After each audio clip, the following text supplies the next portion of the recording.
Bonsoir. Un Français sur 4 vit aujourd'hui en zone inondable avec une hantise, des flots torrentiels et des maisons dévastées par la boue. Ça fait un petit raz-de-marée. On a l'impression qu'on est seul au monde. C'est des choses qui marquent, qui sont réellement effrayantes. Pourquoi de tels dégâts? Beaucoup accusent les constructions en pagaille, le trop-plein de béton. On récolte ce qu'il y a 40 ans d'urbanisation qui n'ont pas été contrôlés. Tous inondables, c'est maintenant dans Envoyé spécial.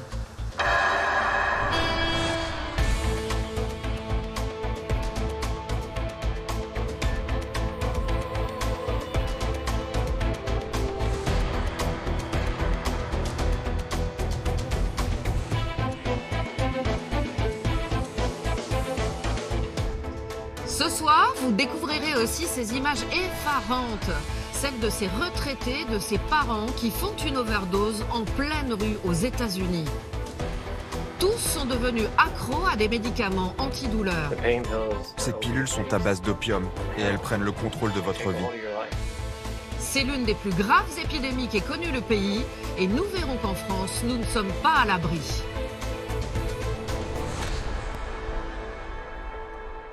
On a tous en tête ces inondations catastrophiques il y a 4 mois dans l'Aude qui ont provoqué la mort de 15 personnes. Mais en marge de ces événements exceptionnels, il y a des chiffres moins connus. Un habitant sur 4 est concerné par les risques d'inondation en France, 17 millions de personnes en tout. Comment en est-on arrivé là? Il y a sans doute les changements climatiques, mais certains affirment qu'on paie aujourd'hui le prix d'un urbanisme sauvage. Alors a-t-on retenu les leçons du passé? Vous allez voir que c'est loin d'être toujours le cas. Tous inondables, c'est un reportage d'Olivier Sibyl, Mathieu Drejoux et Alexandra Kogan.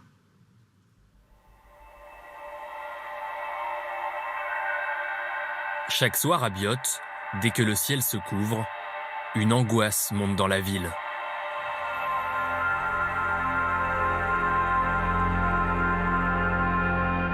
Le souvenir d'une nuit de cauchemar que Sandrine Neckelmann n'a jamais pu effacer de sa mémoire. C'était le 3 octobre 2015, dans cette maison. C'est bizarre.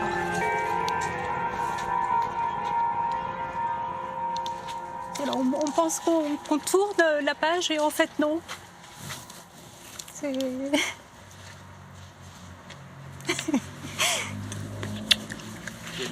Oui, vraiment beaucoup. Ça fait 8 mois en fait qu'on n'est pas venu. Et en fait, je me rends compte que c'est frais tout ça parce que ça a été vraiment très traumatisant. Cette villa où Sandrine habitait avec sa fille est désormais vide. Donc là, c'était le salon. Ce soir-là, Sandrine est seule chez elle. Dehors, une pluie violente a commencé à tomber, quand soudain, elle entend un grand bruit. Dans la chambre de sa fille, la fenêtre vient de s'ouvrir avec fracas, sous l'assaut d'une vague géante. Ça fait un petit raz-de-marée, effectivement. On a l'impression que c'est la fin du monde. Quand je prends cette photo-là, parce que ma maison était neuve, et je me dis que les assurances, elles ne vont jamais croire l'ampleur des événements, parce qu'on est seul au monde. Les meubles flottent dans la cuisine, l'eau monte très vite, soulève même les lattes du parquet. Je me suis retrouvée un peu coincée et finalement avec la violence des eaux, le bois s'est cassé, les planches, et j'ai pu sortir de la maison. Sandrine se réfugie chez des voisins dont la maison est surélevée. Dehors, les routes, les trottoirs sont envahis par des flots torrentiels, comme le montre cette vidéo réalisée par un habitant. Attention, venez. La rivière qui traverse la ville est sortie de son lit. C'est le pont et les bagnoles. Bougez pas. Au même moment, non loin de là, Denis Deloppe, lui, se trouve dans son salon, avec sa femme et ses 2 filles. Andrea, 9 ans, est prise de panique. Elle ouvre la porte d'entrée. J'ai essayé de refermer, sauf que j'ai pas eu la force, donc l'eau elle est rentrée et elle m'a projeté dans le canapé. Voilà. Et je l'ai entendu hurler. Ça m'a traumatisé. Qu'est-ce que j'ai fait? J'ai dévalé l'escalier. Ici, il y avait un mur. J'ai sauté par-dessus le mur pour aller récupérer ma fille qui était derrière cette table. C'est des choses qui marquent, qui sont réellement, effrayantes. De voir sa petite qui est là, inerte, paralysée par la peur. À 800 mètres de chez eux, leur grand-mère réside dans une maison de retraite. Ils la pensent en sécurité. Nous étions passés le matin, on était en alerte orange. On nous a dit « ne vous inquiétez pas, on a l'habitude de ce genre de situation ». Mais le personnel n'a pas le temps d'évacuer la vingtaine de chambres du rez-de-chaussée. Jacqueline, 91 ans, meurt noyée, comme 2 autres personnes âgées. On était vraiment heureux, regardez ce sourire. Elle était radieuse. C'est de partir comme ça, dans un flot d'eau, si rapidement, qu'elle repose en paix. Ce sont des rues et des parkings engloutis sur la Côte d'Azur. Des routes et des ponts effondrés dans l'Aude. La Seine qui menace de paralyser Paris. Ces 3 dernières années en France, les inondations ont fait une trentaine de morts, des milliers de sinistrés et près d'1 milliard d'euros de dégâts. Ces catastrophes semblent de plus en plus fréquentes. Aujourd'hui, 1 Français sur 4 vit en zone inondable. Comment en est-on arrivé là ?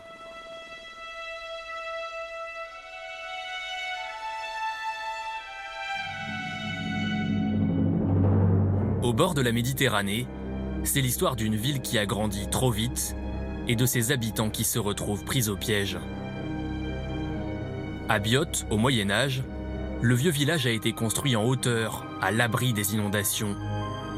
Mais depuis 30 ans, les lotissements grignotent toute la vallée. La population a triplé. La famille de Lopp s'est installée ici en 2002, dans cette grande maison rouge avec piscine. Au bord de la rivière, la zone était constructible. Depuis les inondations de 2015, Sandrine et Denis sont obsédés par la météo. Regarde les nuages, regarde ça. Hein? Dès que ça arrive sur le village, en général, il pleut. Hein? Ça arrive comme ça. Ouais. J'ai l'habitude. Je suis branchée perpétuellement sur mon portable avec la météo et le soir, la météo de la une, je regarde. Et dès qu'on passe en alerte orange, ben ça y est, je suis effondrée. Je mange plus, je dors plus. Selon eux, ces intempéries violentes ne peuvent que se multiplier. Cette eau, avant, on ne l'avait pas. Il a tellement plu cette semaine. Voilà, vous voyez. Ça fait 50 ans que je vis sur la Côte d'Azur. Je peux vous garantir qu'il y a un changement climatique. Il y avait de gros orages violents, mais pendant un quart d'heure, 20 minutes. Et après, c'était terminé. Mais jamais des semaines entières de pluie. Là, ça fait 3 semaines où on a dû voir 4 fois le soleil par apparition. Un stress climatique qui les rend malades. L'été dernier, Denis a fait un AVC et comme sa femme, il est en dépression, traumatisé par les inondations de 2015. Le soleil, la Côte d'Azur, j'arrive à la retraite bientôt. On devrait vivre paisiblement, des jours heureux. Et c'est perturbé aujourd'hui. On a pu cette joie de vivre. Sur le plan personnel, on vous sent encore souvent à fleur de peau.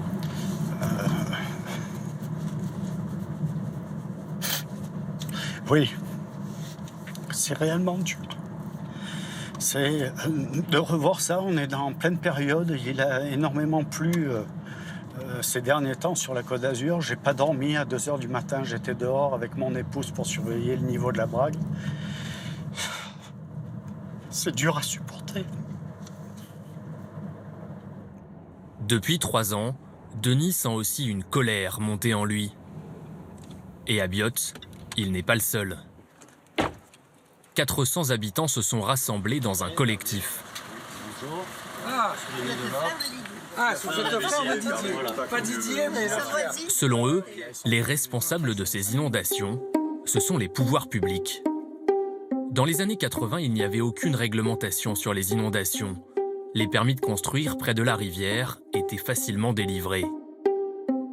Ce n'est qu'en 1998 que la préfecture a délimité une zone dangereuse et donc inconstructible le long de la Brague, en rouge sur cette carte. Après les inondations de 2015, la zone a doublé. Les habitants ont été autorisés à rester sur place, mais leurs maisons, 400 au total, ne valent plus grand-chose. Leurs propriétaires se sentent pris au piège. Aujourd'hui, une maison à Biot vaut la moitié de sa valeur. Qui c'est qui va acheter une maison dans une zone dangereuse où vous pouvez risquer votre vie? Il faut être inconscient. Qu'est-ce que vous voulez faire? Les gens fortunés et très riches, il y a longtemps qu'ils sont partis de la plaine de la Brague. Les gens qui habitent ici, c'est parce qu'ils ne peuvent plus partir. Ça commence à devenir très tendu au niveau des assurances. Ouais, exact. Pour les assurances automobiles. Ils peuvent pas continuer à assurer des gens pour lesquels ils ont la certitude que tous les 6 ans, ils vont se prendre 1,50 m d'eau. L'assureur, il laisse sa chemise. Mais il y a autre chose qui choque davantage Denis et ses voisins. Tout en autorisant la construction de maisons, la commune et la communauté d'agglomération n'auraient jamais réalisé de travaux suffisants pour canaliser les eaux de pluie. Ça a été fait n'importe comment, ça a été relevé par les associations, et c'est toujours comme ça. Et vous voyez, après les crues, tout ça, on aurait dû l'enlever avec un bulldozer. Regardez en face, pareil. Tout ça aurait dû être enlevé. C'est incroyable, hein? Du sable, des pierres, des branchages encombrent le lit de la rivière. Donc tu vois, là, ils ont nettoyé les cannes de Provence jusque-là. Mais par contre, tous ces limons sont restés. Ça, il faut l'enlever. Il faut qu'on ait aucun arbre dans le lit de la rivière. C'est de la logique. Pour que s'il y a une autre inondation qui arrive, il n'y ait pas toute cette terre et tout qui va faire monter le niveau de la Brague. À chaque crue, tous ces débris viennent boucher les canalisations appelées buses qui passent sous l'autoroute. En mars dernier, en moins d'1 heure, l'eau est encore montée de plusieurs mètres. Les riverains alertent l'État et le concessionnaire de l'autoroute depuis 20 ans, sans aucun résultat. Regardez, vous avez de la ferraille, des tuyaux, qui fait dans les 30-40 kilos, ça, qui a été emporté par la crue. Et regardez tous les bois qu'il y a, vous imaginez en cas de crue, c'était bouché en 5 minutes. Hein. Et si vous regardez bien au fond, la buse n'est pas droite. Et il faut que l'eau remonte pour sortir. Alors qu'une buse devrait être tout droite. Non, ce qu'il faut faire, c'est vraiment des travaux d'ensemble, de l'aval jusqu'à la mer, en surdimensionnant pour que l'eau s'écoule. Pourquoi ces travaux ne sont-ils pas réalisés? Après les inondations de 2015, Guylaine Debras, maire de Biot, a été mise en examen pour homicide involontaire. Les sirènes de la ville n'avaient pas fonctionné car il n'y avait plus d'électricité. Depuis, elle a investi dans un nouveau système d'alerte. Ça, c'est pour déclencher l'alerte complète. C'est ici, là, on déclenche. Chaque sirène a sa propre autonomie énergétique et donc tout est autonome. On a un blackout sur la commune, les sirènes peuvent continuer à marcher. Guylaine Debras dénonce la lourdeur administrative.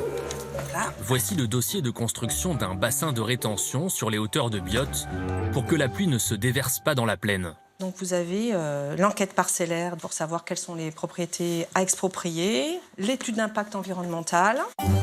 Pour un simple bassin, il a fallu faire des études hydrauliques, 2 plans de financement incluant l'État et la communauté d'agglomération, un dossier Natura 2000 sur les espèces protégées, sans oublier les recours en justice des riverains mécontents. Et comme tout ça n'était pas assez compliqué, les règles du jeu viennent encore de changer.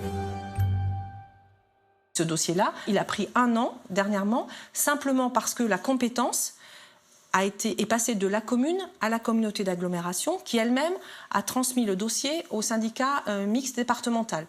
Conclusion, depuis 10 ans, le dossier est au point mort. Si demain il y a des pluies aussi violentes que le 3 octobre 2015 qui arrivent sur votre commune, ça va être les mêmes inondations? Eh bien, aujourd'hui, je pense qu'on sera beaucoup plus fort sur l'alerte. Par contre, en termes de rétention, il est clair qu'aujourd'hui, on n'a rien fait. C'est-à-dire qu'il y aura autant de zones inondées? Ah oui. Ah oui. À Biot, l'État a tout de même fait un geste. Depuis quelques mois, il rachète des maisons pour les détruire.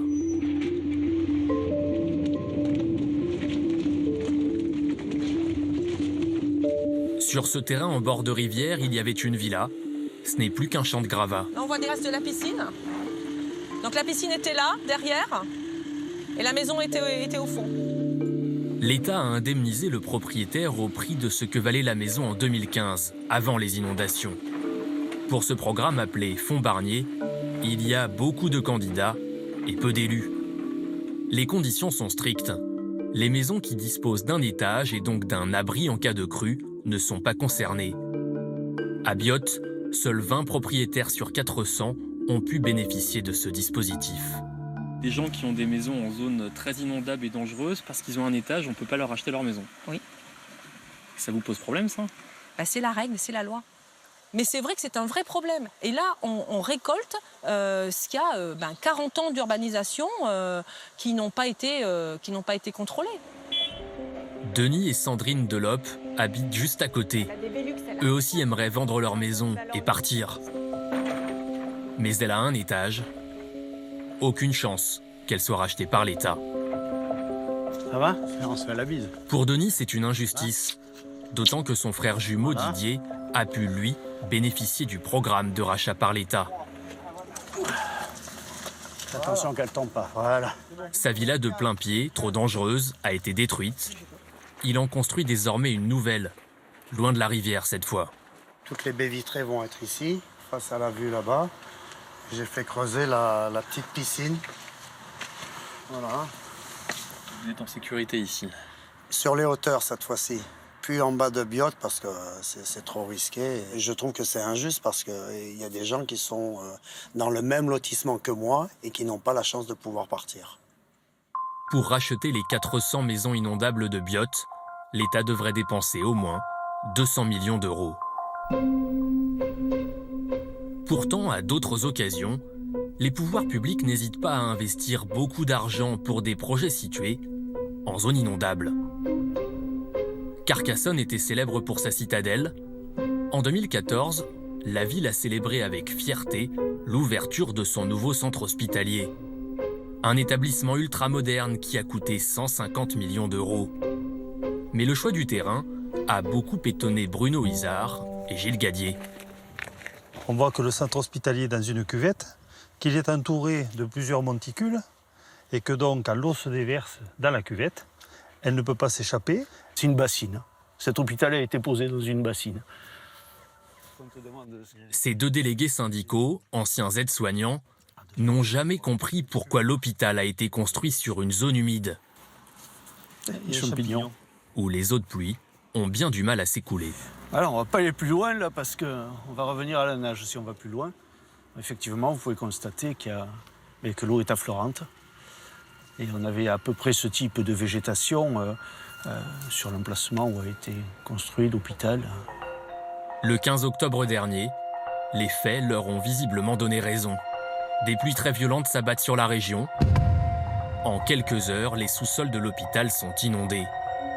4 ans seulement après son inauguration, jusqu'à 50 cm d'eau dans les moindres recoins, tous les ascenseurs en panne, tout le système informatique hors d'usage, 350 consultations et opérations annulées ou reportées en catastrophe. Ce n'est pas tout. L'unique route d'accès, elle aussi, est inondée. Seuls quelques camions de pompiers peuvent passer. L'eau ne pouvait plus s'évacuer. Le lieu était inaccessible. Et un hôpital coupé du reste du monde et notamment de la population, c'est pas possible. Très ennuyeux pour un hôpital sans équivalent dans la région, à moins d'1 heure de route. Allez. Pour son directeur, Alain Guinamant, l'inondation n'a pas été catastrophique. Bonjour directeur, ça va? Ça va. Selon lui, la crise a été plutôt bien gérée. Ici, on n'a pas été inondé. Donc, il n'y a jamais eu d'eau au niveau du rez-de-chaussée et dans les niveaux qui accueillent les visiteurs et puis les patients. Est-ce qu'à un moment, vous avez pensé évacuer l'hôpital? Non. Non. Jamais? Non. Pas d'eau dans les étages, mais au sous-sol, l'inondation a bien paralysé l'hôpital. Ici, au plus fort de l'inondation, on avait entre 40 et 50 cm d'eau. Rien que pour remettre en service les 18 ascenseurs, il a fallu près d'une semaine. Sous la cage d'ascenseur, il y a une fosse et ces fosses donc, ont été inondées. On n'avait pas d'ascenseur, donc les patients, il a fallu les transporter et les brancarder dans les escaliers. La fierté de l'établissement, c'était ses navettes robotisées. Dans les sous-sols, elles transportaient les repas, le linge et les médicaments. L'hôpital en avait acheté 11 à 80 000 € pièce. Elles ont été très abîmées par l'inondation. Elles ont été touchées par l'eau, oui. Donc là, pour l'instant, elles sont en train d'être expertisées par le prestataire pour une remise en état dans les semaines ou dans les mois qui viennent. Selon Alain Guinaman, cette inondation est due à un petit dysfonctionnement. Cette grille de désenfumage, construite trop près du sol. L'eau, en fait, s'est engouffrée. On a même la trace du niveau le plus haut. Il y a eu beaucoup d'eau, oui. Vous pensez que c'est une seule grille de désenfumage qui a suffi à inonder tout l'hôpital? Vraisemblablement, oui. Ouais, ça paraît surprenant, mais le flux qui est arrivé était tellement important. D'où venait toute cette eau? À Carcassonne, ce n'est un secret pour personne. Le terrain de l'hôpital a toujours été connu comme inondable. Il est à la confluence de plusieurs ruisseaux. Il y a aussi à cet endroit une nappe d'eau souterraine peu profonde, comme le montre une étude technique réalisée avant le début des travaux. La zone présente une forme de cuvette qui était localement inondée en saison pluvieuse. Le niveau de la nappe est très proche du terrain naturel. Qui a eu l'idée de construire l'hôpital à cet endroit? Nous avons posé la question au maire de Carcassonne, Gérard Lara, qui a eu bien du mal à nous trouver une place dans son agenda.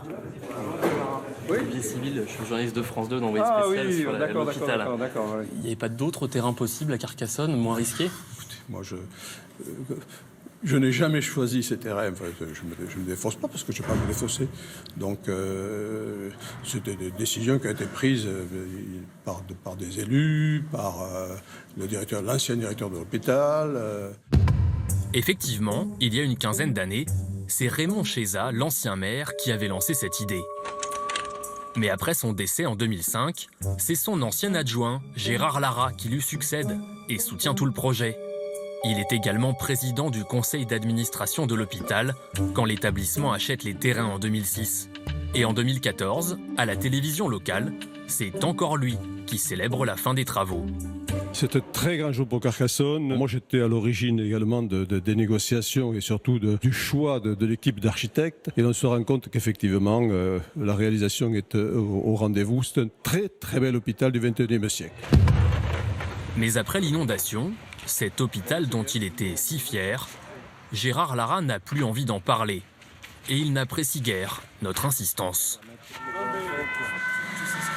maire n'est pas le personnage central de votre opération. Le maire de Carcassonne n'est pas le personnage central de votre opération. C'est l'hôpital. Vous me prenez pour un con, vous. Vous me regardez, vous vous foutez de moi, non? Non? C'est pas dans mes habitudes, non? Non, mais je pose une question. Non, pas du tout. Pas du tout? Parce que vu votre regard, j'ai l'impression que vous vous moquez de moi. Ah non, je ne me permettrai pas, monsieur Lara. Parce qu'il ne faut pas trop s'amuser à ça. On va traverser. C'est-à-dire? Bon, alors donc j'ai mal interprété votre regard. Journaliste, je vais vous poser des questions. Non, mais...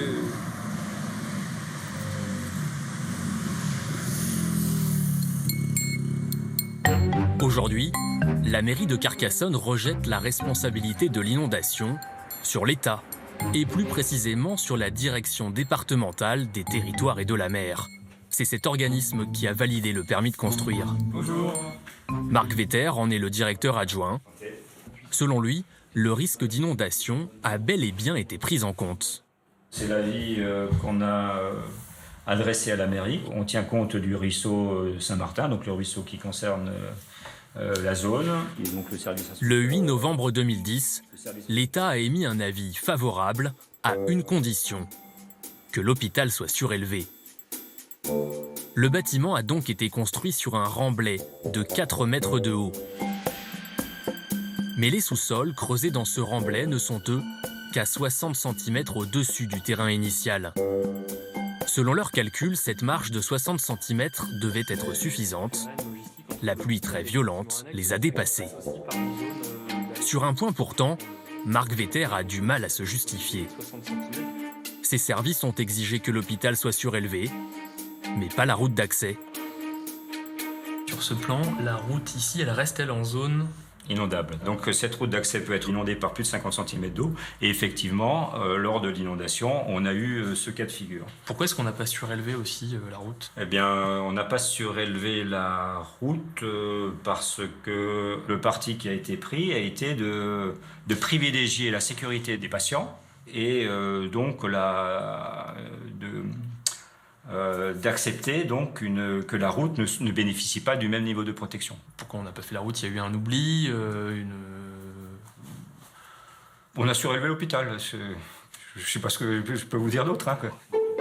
La préfecture et la mairie réfléchissent aujourd'hui à une deuxième route d'accès, non inondable cette fois, financée comme l'hôpital, sur des fonds publics.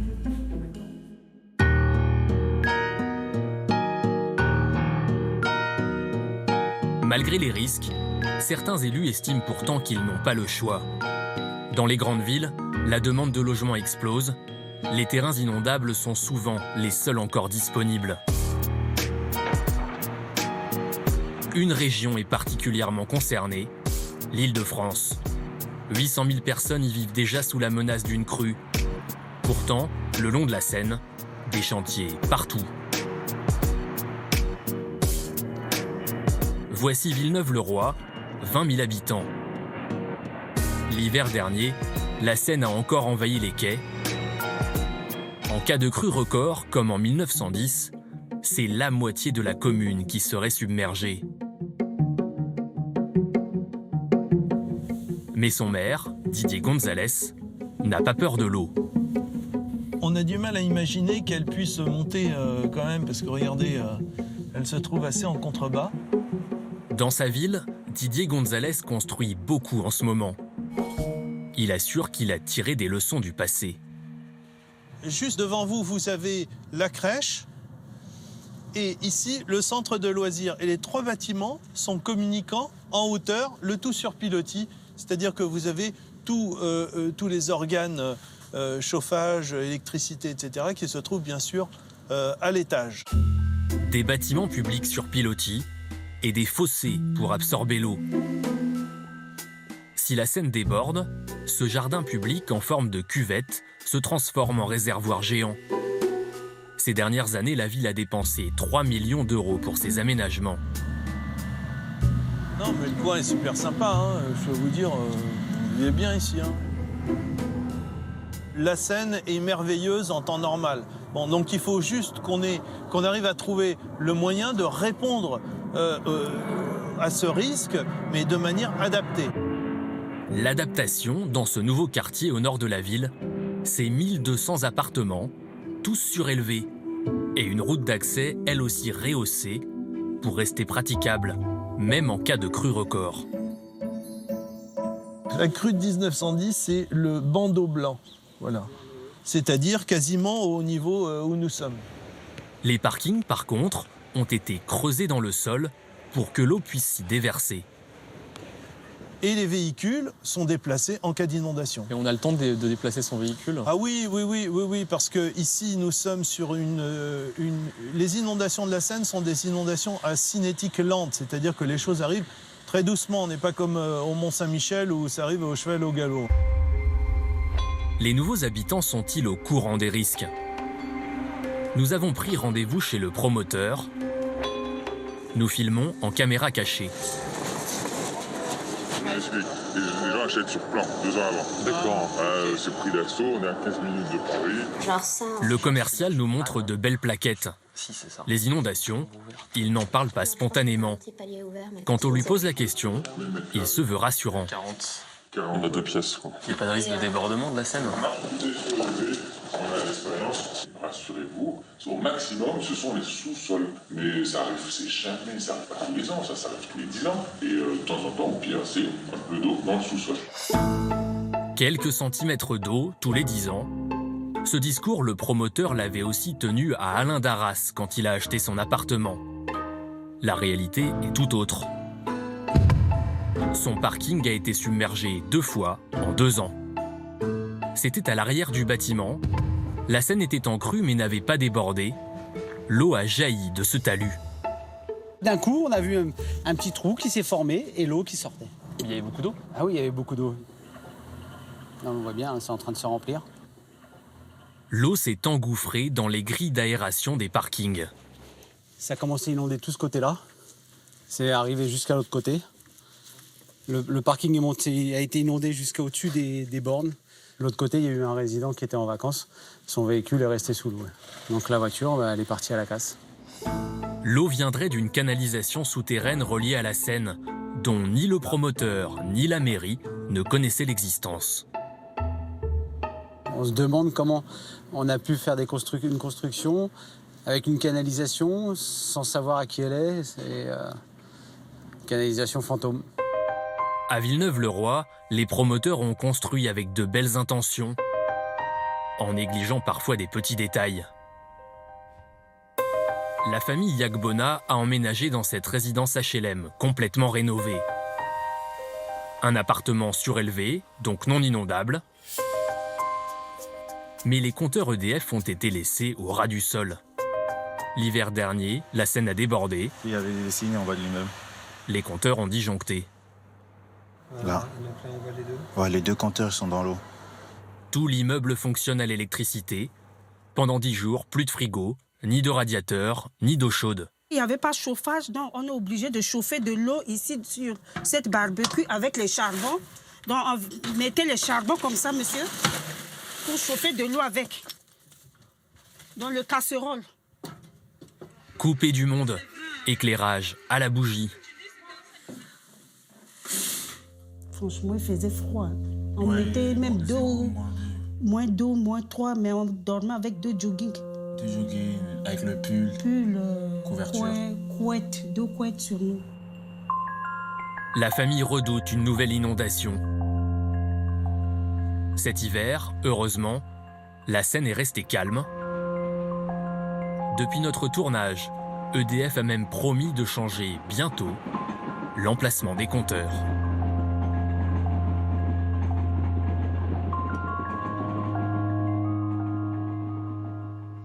Savez-vous quelle est la principale cause de mortalité accidentelle aux États-Unis? Ce ne sont ni les armes à feu ni les drames de la route, mais des médicaments antidouleurs. Des remèdes dérivés de l'opium, prescrits par des médecins. Ils tuent chaque jour près de 200 personnes par overdose. Des retraités, des mères de famille qui voulaient juste soulager un mal de dos ou des rhumatismes. Ce soir, nous avons décidé de consacrer une page spéciale à cette crise sanitaire majeure qui a fait reculer l'espérance de vie outre-Atlantique. Antidouleur, l'Amérique dévastée, c'est un document exceptionnel signé Pierre Monégier, Brice Bobby et Emmanuel Lejeune. Juste après, nous verrons si ces antidouleurs commencent aussi à faire des victimes en France.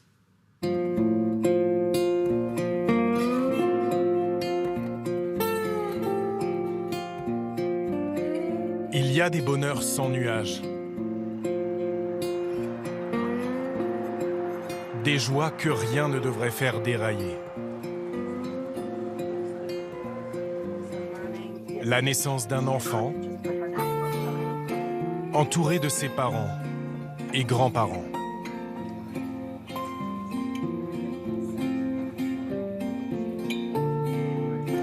Mais pour l'instant, la petite Emma ne connaît du monde que la souffrance. Coucou ma chérie. Elle est née il y a 15 jours dans cet hôpital du Tennessee. On échange, d'accord? Tiens, on va te donner ton médicament. Son médicament, de la morphine, 8 fois par jour. Sans cela, Emma se tord de douleur.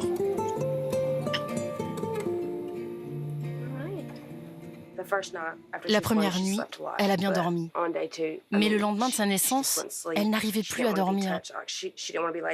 On ne pouvait pas la toucher. Je ne pouvais plus la prendre dans mes bras. Elle gigotait dans tous les sens. Elle voulait manger sans arrêt, mais ça la rendait malade. Je voyais bien qu'elle souffrait.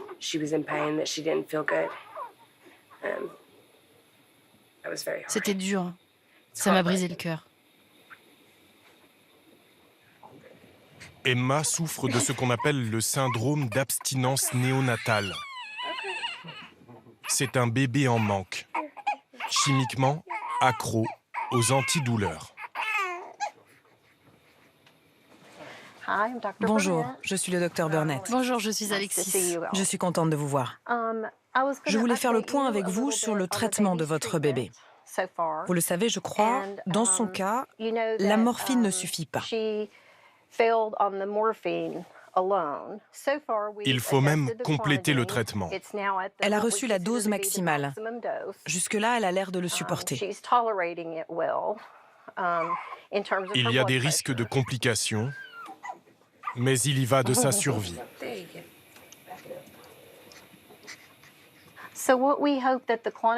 Avec ce traitement, on espère que l'on va limiter ses diarrhées et ses insomnies.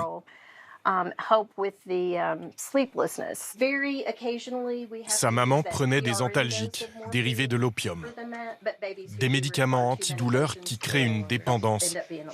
Voilà pourquoi Emma est venue au monde contaminée. C'est un nouveau départ. J'essaie de faire les choses bien. Retard de développement, problèmes moteurs. On ne connaît pas encore les conséquences à long terme de ce qui est déjà une épidémie. Aux États-Unis, un bébé naît toutes les 20 minutes intoxiqué aux opioïdes. Des médicaments antidouleurs extrêmement puissants et addictifs. Développés à l'origine par des laboratoires, vendus légalement et prescrits en masse pour des douleurs chroniques comme l'arthrose ou le mal de dos. Ils n'épargnent personne, de la naissance à la mort. Ce sont ces mêmes molécules qui provoquent à travers le pays des overdoses en série. En plein jour, en pleine rue. Comme ce couple de retraités près de Memphis.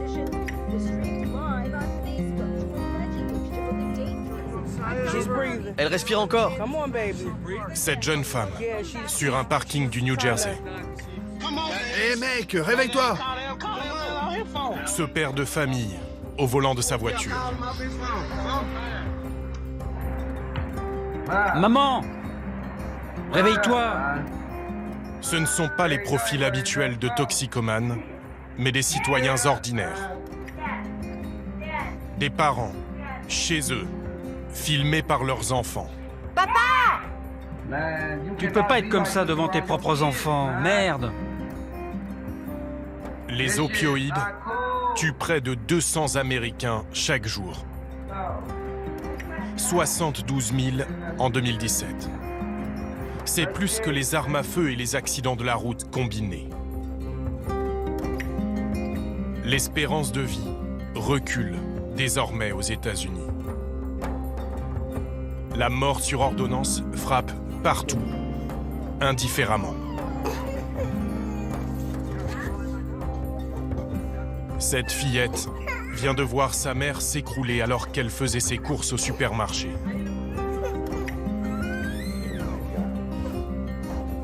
Et c'est tout un pays qui vacille, contaminé.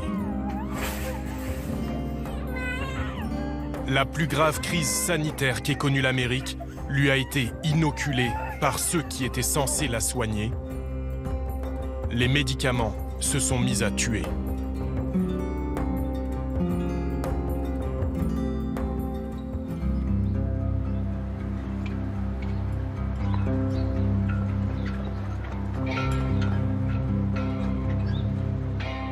C'est une petite ville au nord de l'Ohio, Ashtabula, au bord du lac Erie, face au Canada.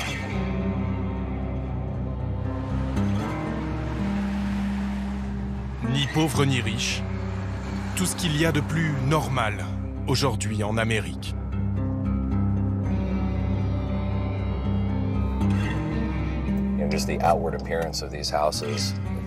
Ces maisons sont normales, leurs occupants sont normaux, et les problèmes qu'ils rencontrent, qu'il s'agisse d'overdose ou d'addiction, sont hélas normaux également. Chaque famille ici connaît quelqu'un qui est mort d'une overdose. Des overdoses sans drogue et sans dealer. Les policiers comme Taylor Cleveland ont mis du temps à comprendre. Selon lui, ce qui empoisonne l'Amérique aujourd'hui vient de l'armoire à pharmacie. À l'époque, on a commencé à voir de plus en plus de gens revendre des pilules d'Oxycontin. Le procureur nous a dit « Vous êtes sérieux les gars? Vous voulez poursuivre en justice les gens qui revendent les antidouleurs que leurs grands-mères ont eu après une opération de la hanche ou pour soulager leur cancer ?» J'ai dit oui. Mais il a fallu 5 ans pour qu'ils acceptent d'instruire ces affaires de pilules sur ordonnance. Entre-temps, la situation était devenue hors de contrôle.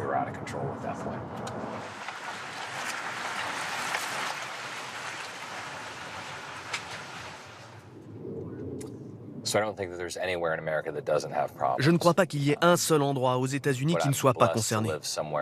Mais je me dis qu'ici, en tout cas, on essaie de faire face à ces problèmes et d'y répondre.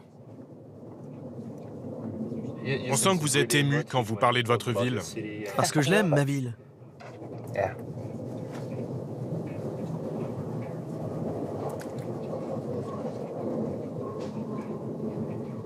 Excusez-moi.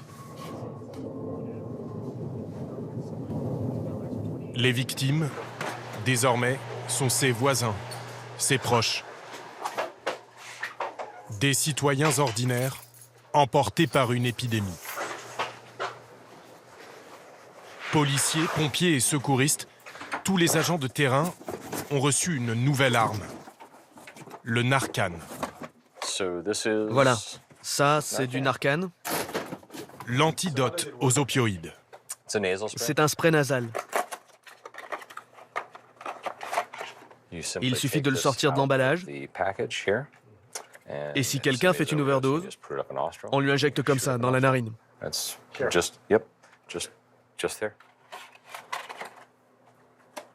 Et ça sauve des vies, ça? Absolument. À 100%. Sans ça, on a eu 72 000 morts aux États-Unis en 2017. Si on n'avait pas eu de Narcan, on aurait sans doute été à 250 000. 500 000 morts, peut-être. Malgré l'antidote, l'épidémie a déjà tué près de 300 000 Américains. Voici la dernière intervention du détective Cleveland. Elle ne respire plus. Filmée par sa caméra embarquée. Vous m'entendez?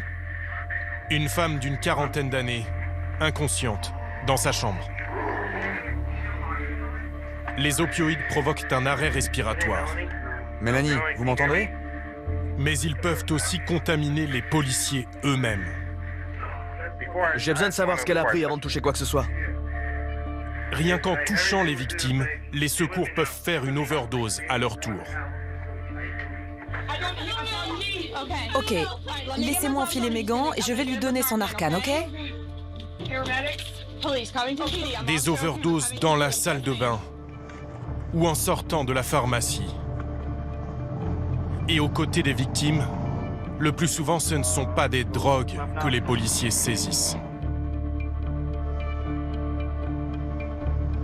Narcan, insufflé dans la narine gauche.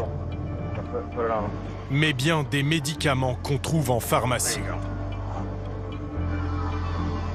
Pilules d'Oxycontin, fentanyl ou carfentanyl. Des opioïdes, antidouleurs surpuissants. Nos policiers de l'Ohio en ont saisi 15 kilos il y a quelques semaines. De quoi tuer 5 millions de personnes. Ce jour-là, Taylor a envisagé de démissionner. On a eu tellement de morts par overdose que la morgue était débordée.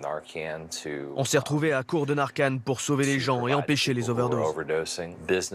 Les commerces ont commencé à ne plus pouvoir recruter parce qu'ils ne trouvaient plus personne à embaucher, qui ne soit pas tombé dans l'addiction.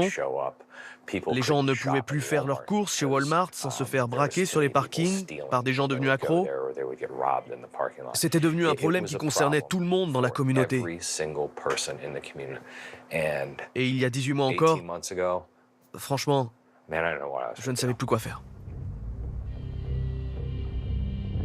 Il n'en parlera pas ici, mais Taylor vient d'adopter un enfant dont la mère a fait une overdose.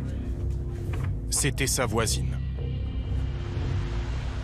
Pour comprendre l'ampleur de la crise, il faut se rendre dans cet ancien hôtel. On pourrait croire une maison de retraite, un centre de sécurité sociale, mais c'est bien une clinique de désintoxication. Et ce sont là les nouveaux visages de l'addiction.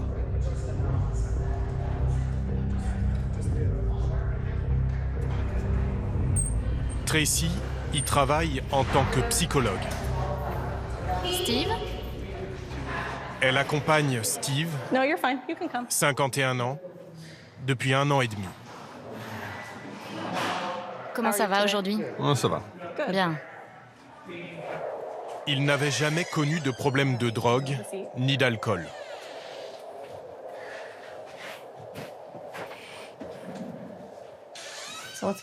Alors quoi de neuf? Pas grand-chose. J'ai fini par récupérer un endroit où dormir. Je retombe sur mes pattes. C'est bien. Mais j'ai besoin de continuer à en parler. Il me faut le soutien des gens qui sont passés par là. Les autres ne peuvent pas comprendre. Comment un père de famille, chef de chantier, est-il devenu en quelques semaines SDF et toxicomane? Je suis tombé d'un échafaudage au travail. Je me suis cassé la clavicule, arraché toute une partie de l'épaule et cassé le dos. La première fois que je suis allé voir le médecin spécialiste de la douleur, il m'a donné 480 pilules antidouleurs. Juste pour 1 mois. Mais rapidement, ça n'a pas suffi.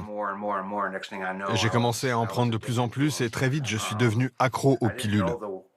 Je ne savais pas l'effet que ça aurait sur moi, mentalement et physiquement. La sensation de manque, quand vous ne les avez plus, c'est insupportable. Parfois, on voudrait juste être mort. Vous y avez pensé? Oui, 2 ou 3 fois. On voudrait juste que tout s'arrête.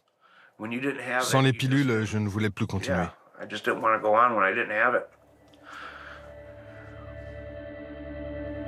Il a tout perdu. Sa maison, sa voiture, sa famille. Voler de l'argent à ses proches pour se procurer les pilules. Moi, j'avais confiance en mon médecin. Je me disais, le médecin, il ne va pas t'envoyer dans la mauvaise direction, il te donne ce qui est bon pour toi, ce dont tu as besoin. Dans le bureau de Tracy, défilent des patients de tous âges, aux histoires similaires. Greg démarre son sevrage après 15 ans de dépendance. En 2001-2002, j'ai commencé à avoir des douleurs d'estomac. Les médecins ne savaient pas ce que c'était, alors ils m'ont donné des antidouleurs. Vicodine, Percocet, Oxycontin. Comment est-ce que ça devient un problème de drogue? Parce que ces pilules sont à base d'opium, comme l'héroïne. Et elles prennent le contrôle de votre vie. Moi, j'avais un boulot. J'étais payé le vendredi soir et le samedi matin, j'étais ruiné parce que ces pilules coûtent cher. Mon père a eu un accident juste avant de mourir. Et c'est là que j'ai compris que j'avais un problème. Il était à l'hôpital, entre la vie et la mort, et moi, j'étais à son chevet, en train de fouiller dans son portefeuille à la recherche d'argent. En temps normal, jamais je n'aurais fait un truc pareil. Un soir, plus tard, j'ai fait un rêve. Mon père, qui était mort, venait me parler en pleurant. Il disait « Il faut que tu te fasses aider ». Le lendemain, j'étais ici et depuis, je n'ai rien touché. C'était le 18 août dernier. C'est dur? Ouais.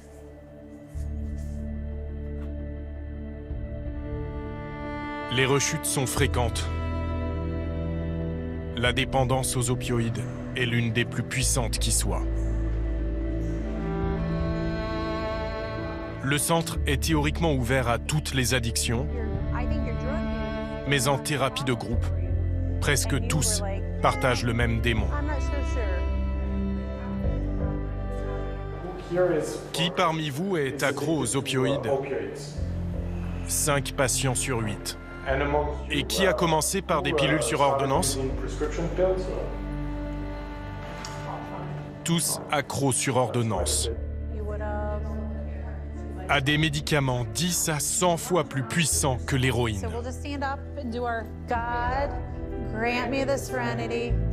3 centres comme celui-ci viennent d'ouvrir à Ashtabula. Tous 3 sont déjà saturés.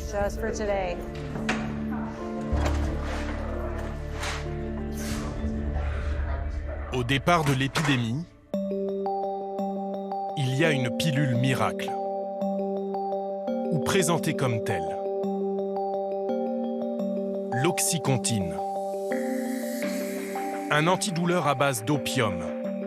Extrêmement addictif comme tous les opioïdes, les médecins le savent depuis l'Antiquité. Mais lors de son lancement, en 1996, un nouveau message va être martelé sans relâche. La thérapie par les opioïdes est très stigmatisée dans notre société. Il y a énormément d'idées fausses sur ces médicaments. Dans des publicités, des conférences, des émissions de télévision. Autrefois présentés comme dangereux ou incapacitants, les opioïdes sont aujourd'hui reconnus par les médecins comme sans danger. Nous observons aujourd'hui que ces médicaments sont beaucoup plus sûrs, puissants et versatiles que nous le pensions auparavant et qu'ils doivent être utilisés beaucoup plus fréquemment pour toutes sortes de douleurs chroniques.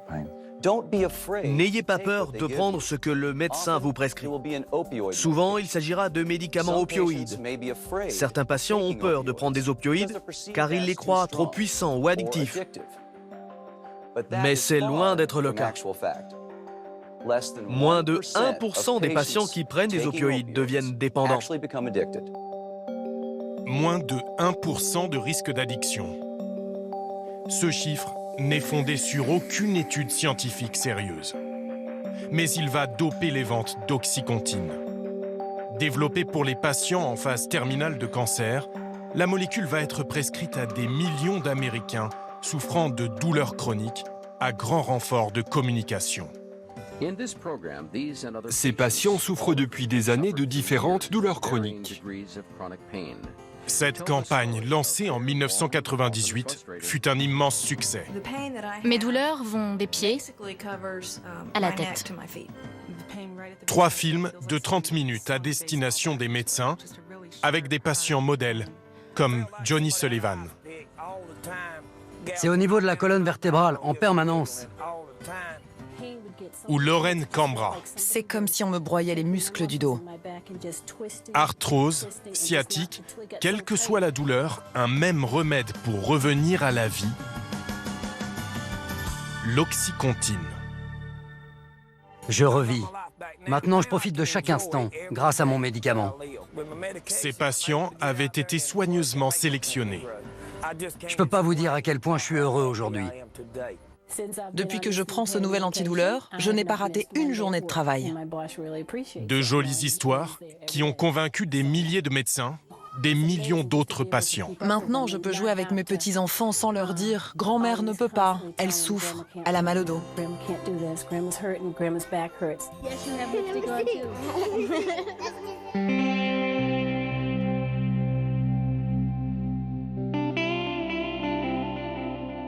20 ans plus tard, nous avons voulu retrouver ces patients modèles. Ils venaient de la même région, la Caroline du Nord. Certains y vivent encore. Tous avaient été choisis pour incarner les vertus de l'Oxycontin.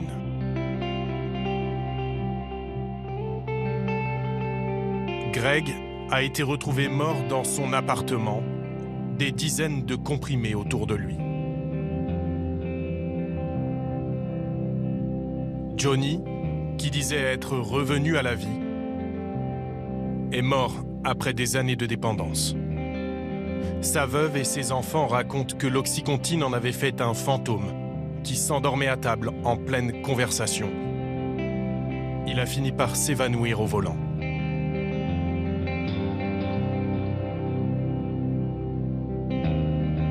Lauren Cambra est la seule survivante qui ait accepté d'en parler.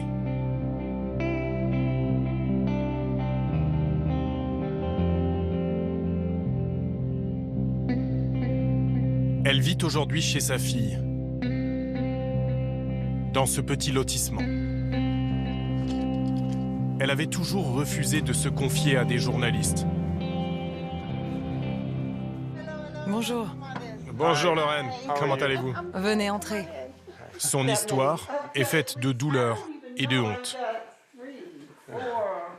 Lorraine a souffert toute sa vie d'une sciatique, jusqu'à ce jour de 1996 où le médecin lui prescrit de l'Oxycontin. Et là, c'était waouh!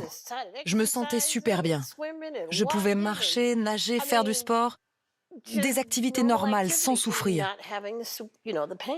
Pour moi, c'était un médicament miracle. Mais très vite, les effets se dissipent. Il faut augmenter la dose. Cela provoque une somnolence, des absences. Elle perd son emploi, son assurance et ne peut plus se payer les pilules. Et là, ça a été le début de... Mon Dieu. Là, j'ai compris à quel point cette pilule était addictive. Parce que j'ai arrêté de la prendre. Et là... Oh là là, j'ai tenu 12 heures, 14 heures, 16 heures et j'étais à l'agonie. Mon corps n'en pouvait plus.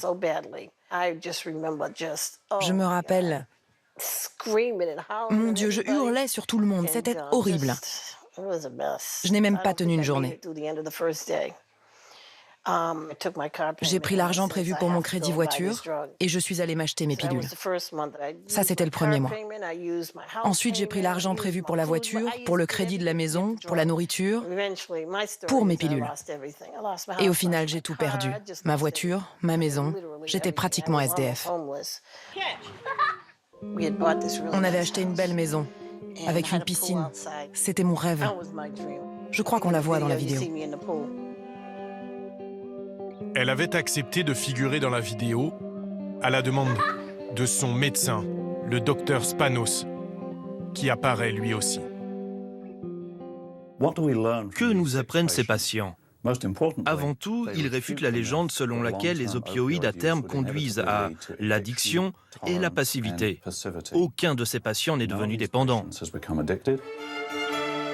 Ce film était diffusé dans les salles d'attente de nombreux médecins. Je vous encourage donc à écouter vos patients, à prendre leur douleur au sérieux et à utiliser les opioïdes pour les patients qui en bénéficieront, comme ceux que vous avez vus dans ce film. Financé intégralement par Purdue, le laboratoire qui produit l'Oxycontin. Ils se sont fait des dizaines de millions de dollars grâce à ces vidéos. Ils ont fait ça pour l'argent, par pure avidité. On a l'impression que pour vous, il n'y a pas vraiment de différence entre cette compagnie pharmaceutique et... Ce sont des dealers de drogue. Des dealers légaux, mais des dealers. Si vous allez chez le médecin demain et qu'il vous prescrit de l'Oxycontin, écoutez-moi, partez en courant.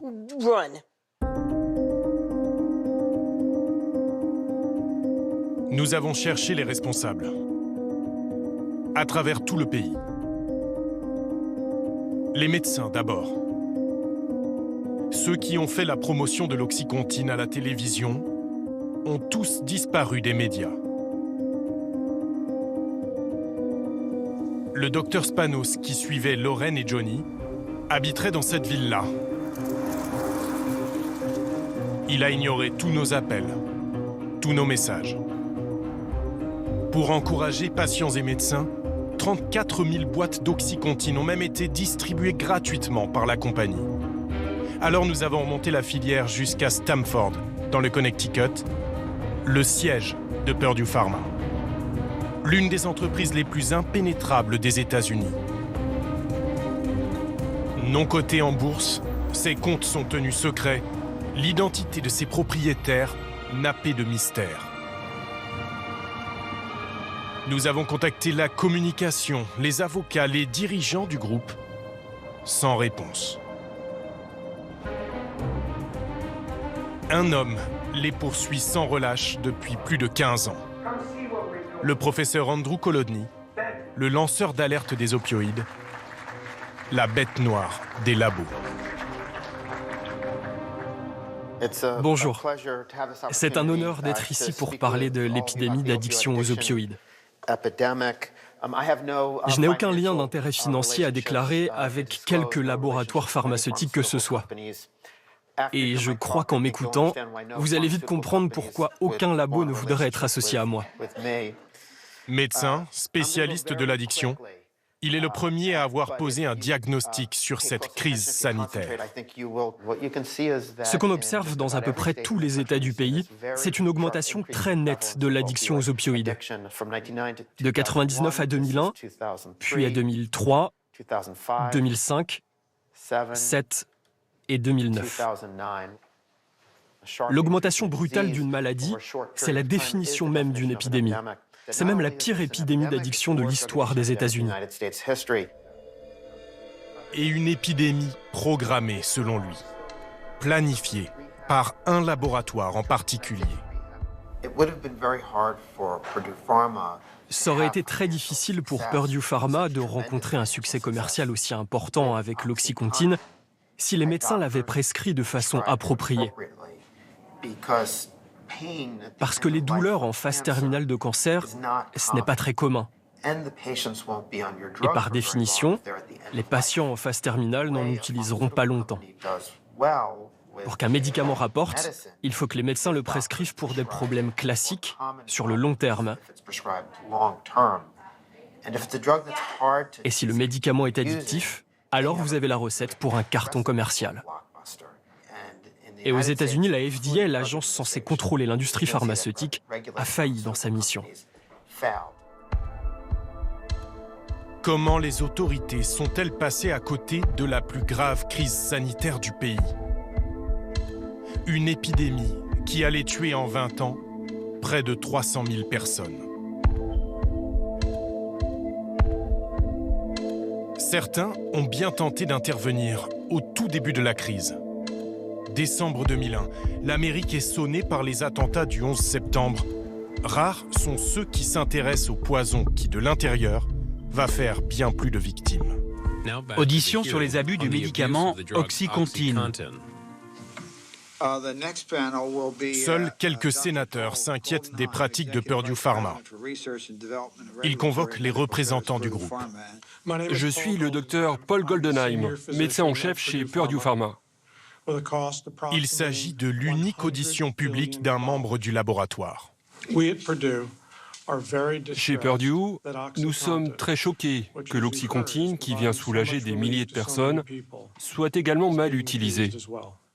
Ce qui nous inquiète le plus, c'est que des adolescents naïfs abusent de l'Oxycontin et d'autres produits sur ordonnance. Les abus seraient le fait d'adolescents en quête de sensations fortes. Cette ligne de défense ne convainc pas les sénateurs. Il y a de plus en plus de morts, des gens qui décèdent suite à des overdoses, des communautés ravagées. On doit tirer les leçons de ce qui se passe pour stopper ça et ne pas avoir davantage de familles dévastées. C'est quoi pour vous, la roulette russe?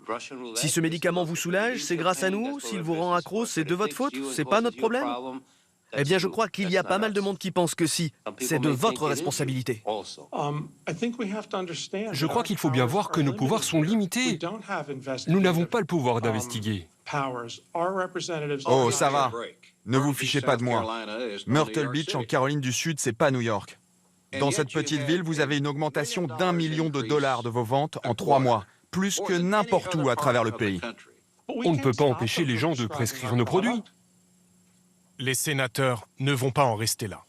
Nous, on peut. Au lendemain de cette audition, une enquête fédérale est lancée. Des milliers de patients, de proches de victimes d'overdose traînent Purdue Pharma en justice. Mon petit-fils de 6 ans est rentré chez lui et il a trouvé sa mère morte dans son lit. Ces gens sont des meurtriers. Le docteur Goldenheim et 2 autres cadres plaident coupables en 2007 pour marketing frauduleux et avoir minoré les risques d'addiction liés à l'oxycontine.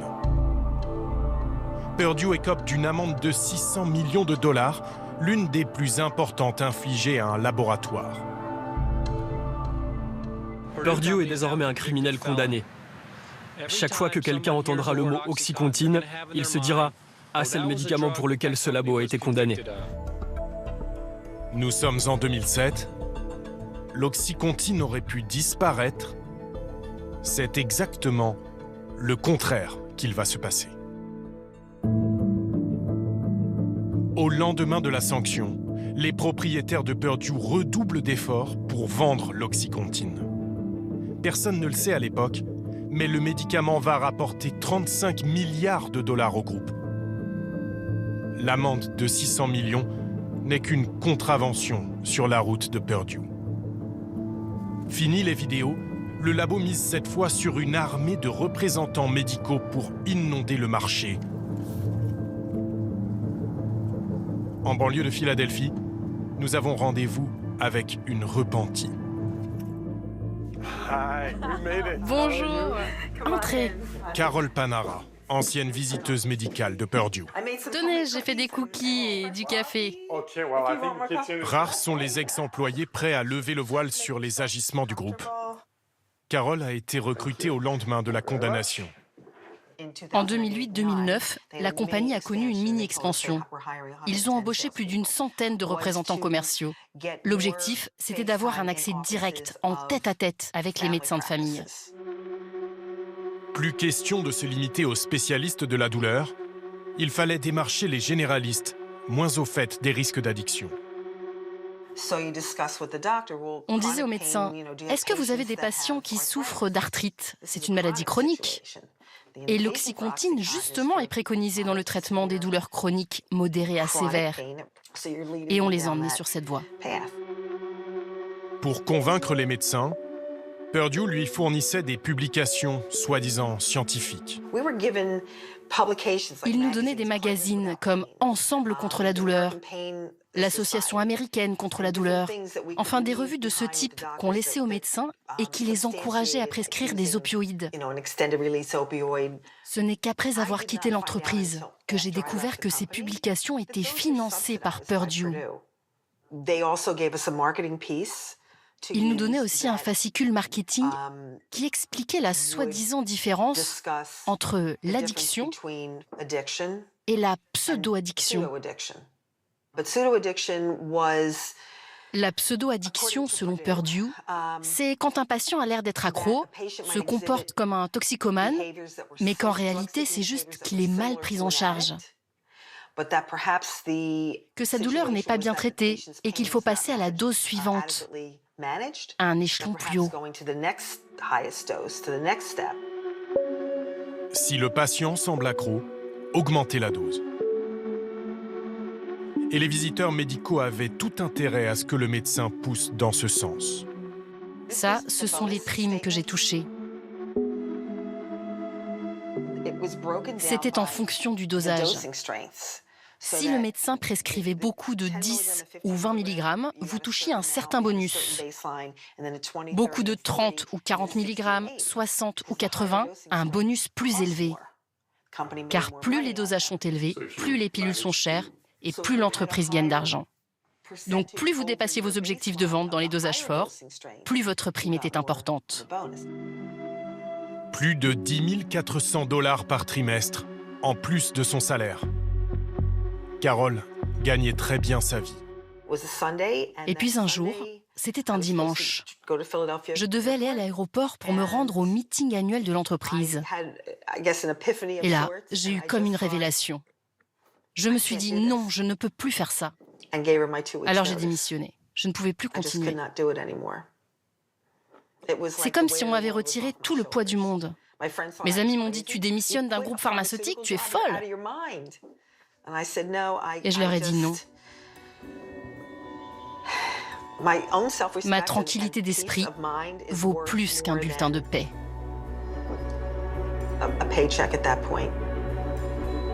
Carol n'a jamais retrouvé d'emploi dans l'industrie pharmaceutique. Elle a rejoint les lanceurs d'alerte comme le Dr Colodny, mais il était déjà trop tard. Des millions d'Américains sont devenus accros aux opioïdes. Et ceux qui n'ont plus réussi à se fournir légalement aux pilules sont passés à l'héroïne. Il y a eu tout à coup un nouveau marché pour les opioïdes illégaux et ce problème s'est surajouté à la crise. C'est la deuxième vague de l'épidémie. Les cartels de drogue ont saisi l'occasion et inondé les rues de la cousine chimique illégale de l'oxycontine, l'héroïne, qui était pourtant passée de mode. 4 Américains sur 5 qui y goûtent aujourd'hui viennent des antidouleurs sur ordonnance.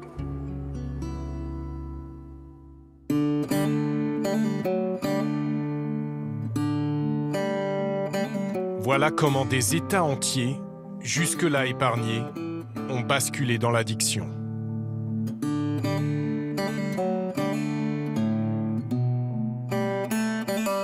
Au cœur des Appalaches, la Virginie occidentale, région des travailleurs du charbon et des bûcherons,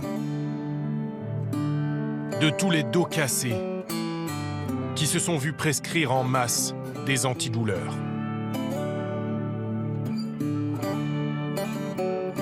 C'est aujourd'hui l'État le plus affecté. Épicentre d'une épidémie qui coûte au pays 500 milliards de dollars par an, 8 milliards rien qu'en Virginie.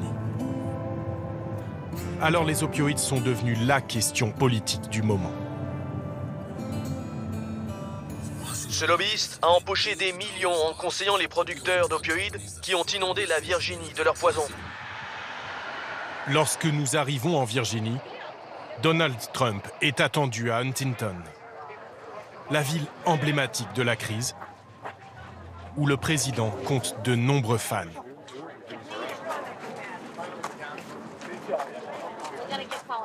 Ici, pour saisir la mesure du problème, il suffit de tendre le micro au hasard. Je suis grand-mère de 3 enfants. J'ai perdu ma fille de l'addiction aux opioïdes, ici, à Huntington, en Virginie occidentale. Vous? Oui. Oh, je suis désolé. Ce n'est rien. Je préfère savoir où elle repose aujourd'hui que de l'imaginer déambuler comme un zombie quelque part. Leur mère est morte d'une overdose. Moi, je n'ai pas réussi à aider ma fille. Pourtant, j'ai essayé autant que j'ai pu, croyez-moi. Maintenant, j'espère que les choses vont changer. Qu'on ne va plus laisser ces dealers de drogue venir dans nos villes. Qu'on ne va plus les laisser entrer dans notre pays, comme le dit notre grand président. Selon le grand président, en effet, il suffirait de fermer les frontières.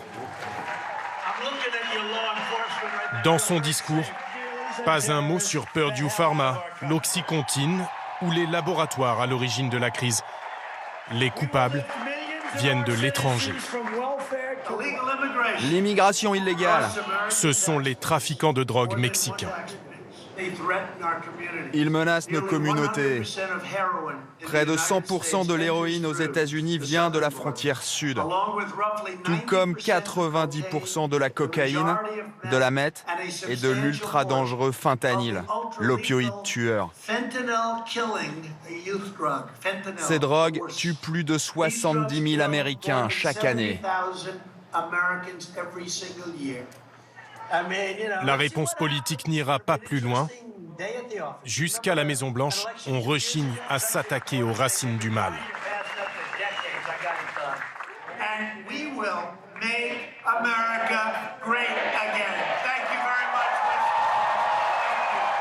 Le lobby pharmaceutique, Big Pharma, est de loin le plus riche et le plus influent de la politique américaine. Rares sont ceux qui osent l'affronter. Mais un peu partout dans le pays, une armée de juristes et d'activistes prépare la plus grande bataille juridique de l'histoire des États-Unis. Plus de 1500 procédures ouvertes, une quarantaine d'États et une centaine de villes américaines attaquent en justice les producteurs d'opioïdes, en particulier Purdue Pharma. L'heure des comptes pour les 300 avocats déjà saisis du dossier et l'heure d'une revanche personnelle pour le plus déterminé d'entre eux, Paul Hanley. Entre Purdue et lui, c'est une vieille histoire. J'ai remarqué quelques objets liés à l'Oxycontin ici. Oui. Ce sont des objets promotionnels distribués par Purdue lors de la promotion de l'Oxycontin. Là, vous avez une calculatrice avec marqué dessus $1 milliard en l'an 2000. C'était leur objectif commercial et ils l'ont largement dépassé avec les ventes d'Oxycontin. Ça, c'est une boîte à stylos, une boîte à pilules pour les médecins avec écrit « Tout simplement », l'un de leurs slogans. Et enfin, ce stylo Oxycontin avec une notice déroulante.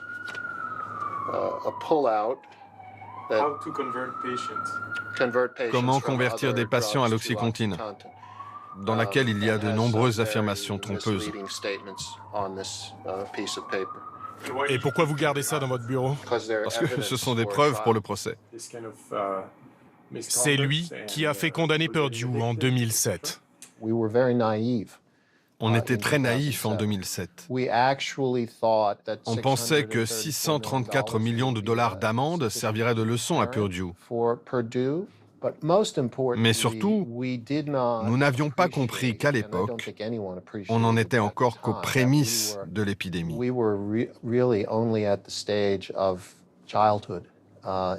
Alors que ce que nous avons face à nous aujourd'hui dans ce pays, c'est un véritable monstre.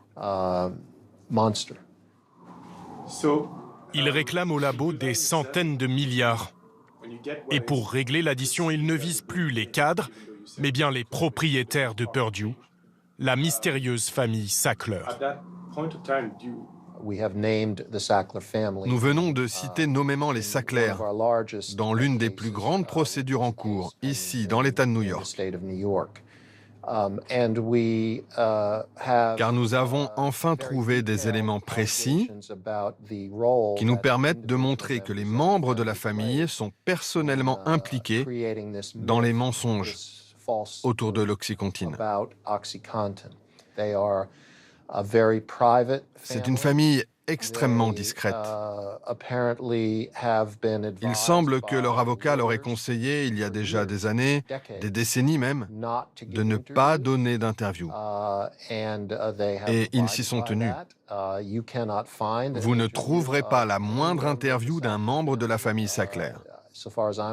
Nulle part, jamais. C'est assez unique, non? Oui, c'est tout à fait exceptionnel. Mais c'est aussi franchement remarquable, car donner une interview, c'est se dessiner une grande cible dans le dos. Jamais une famille n'a si longtemps échappé au regard. Nous avons épluché 70 ans d'archives.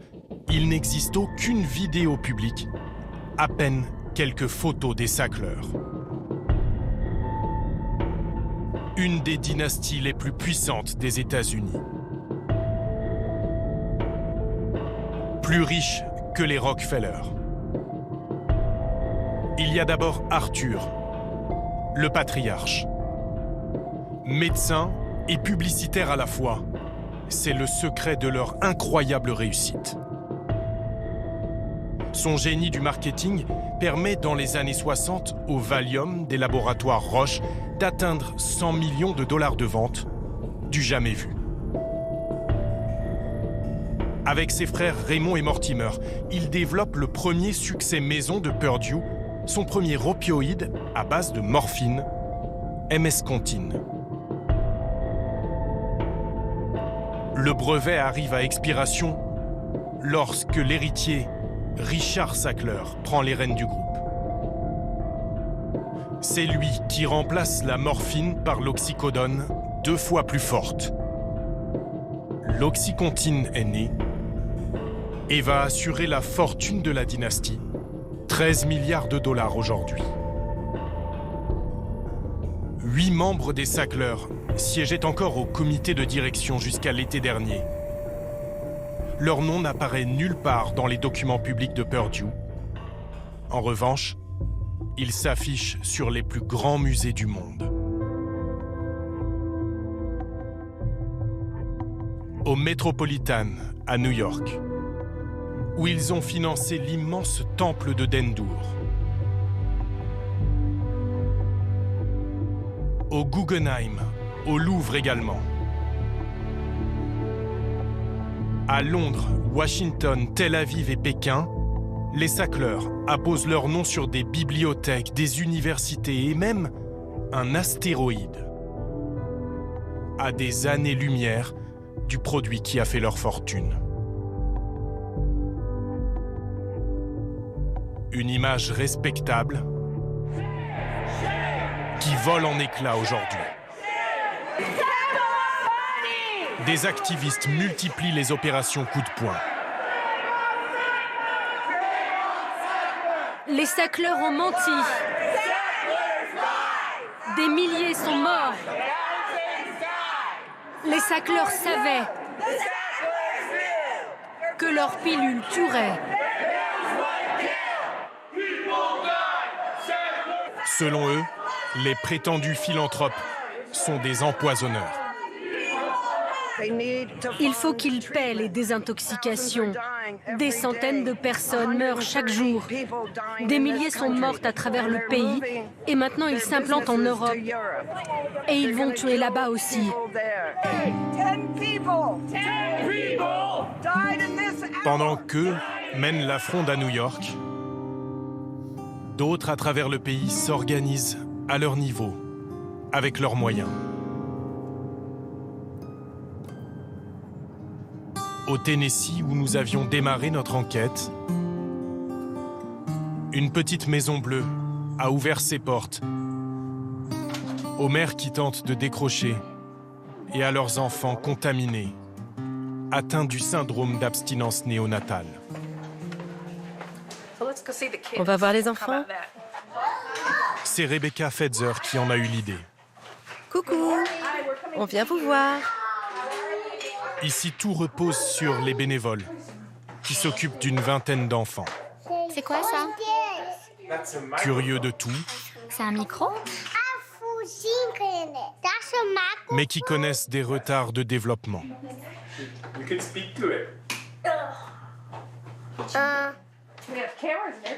3 petits pensionnaires, tout juste sortis de l'hôpital, viennent d'arriver.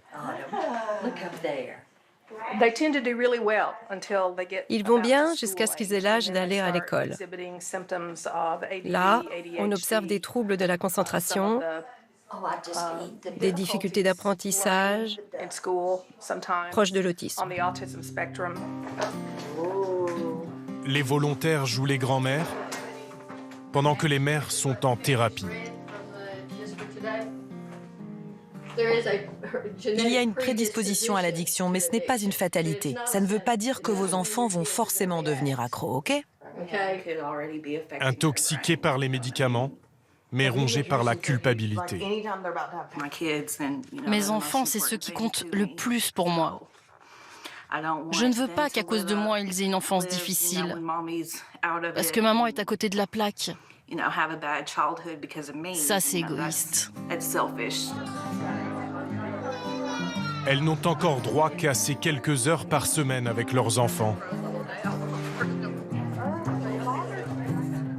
Confiées aux services sociaux ou à des proches, le temps que les mères aient totalement décroché.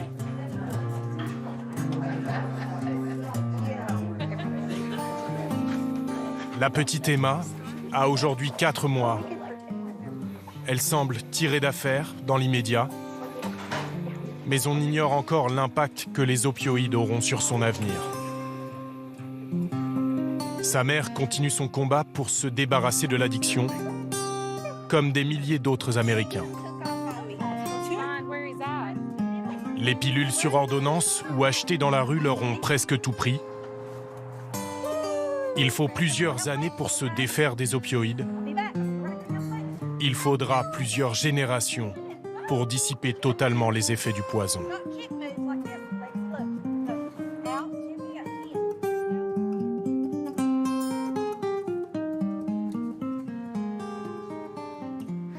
Bonsoir Pierre Monégier, c'est vous qui avez réalisé cet incroyable reportage. On va voir dans un instant si cette hécatombe peut aussi toucher la France. Mais d'abord, 2 mots des États-Unis, parce que ces dernières semaines, il y a eu des décisions importantes. Absolument. Un juge américain a ordonné la déclassification d'une partie de l'enquête qui vise ces laboratoires producteurs d'opioïdes. Et c'est l'acte d'accusation de la procureure du Massachusetts qui a été rendu public en grande partie, 300 pages, dans lesquelles en fait, est confirmé ce qu'on voit dans le reportage, à savoir que la famille Sackler, personnellement et nommément, celle qui dirige le groupe Purdue Pharma, a poussé pour que l'Oxycontin soit encore plus largement prescrit durant des années. Ça veut dire que des membres de cette famille Sackler risquent clairement la prison ? Absolument. Ils sont d'ailleurs poursuivis par beaucoup d'États, beaucoup de villes américaines qui travaillent conjointement avec le FBI. Et il y a par ailleurs un autre dirigeant de laboratoire pharmaceutique, celui qui dirigeait Insys Therapeutics, qui lui aussi risque 30 ans de prison. Il avait fait beaucoup de choses pour promouvoir son médicament à base de fentanyl. Il avait notamment recruté, tenez-vous bien, des stripteaseuses pour jouer le rôle de visiteuses médicales auprès des médecins. Bon, on va maintenant s'intéresser à ce qui se passe en France.